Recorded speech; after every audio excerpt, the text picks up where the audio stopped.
দীপজল ভাইকে বয়কট করা আমাদের নিপুণ আক্তার বয়কট করছেন এবং তার বিরুদ্ধে কেস করেছেন এবং তাকে বসার নিষেধ করেছেন।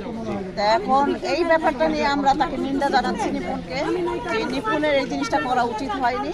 কারণ নিপুণ নিজে খুশি মনে দীপজল ভাই মিশা ভাইকে বরণ করে নিছে, আর সেই এক করে আবার সেই আবার কেস করে আবার এই ধরনের সেইগুলো করতেছে।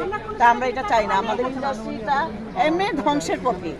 এই কইরা আমাদের ইন্ডাস্ট্রিটাকে ধ্বংস করার জন্য তো আমরা আসি নাই, আমরা এইটাকে ধরে রাখার জন্য আসছি। এটা আমাদের আজকে 40 বছর ধরে আমি এখানে কাজ করি, সেই জায়গাতে আমরা তো কখনো এগুলো দেখি নাই।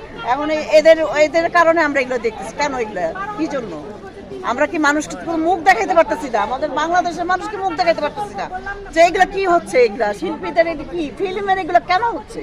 শিল্পীদেরকে জানতো ফুলের মতো। আমাদের কত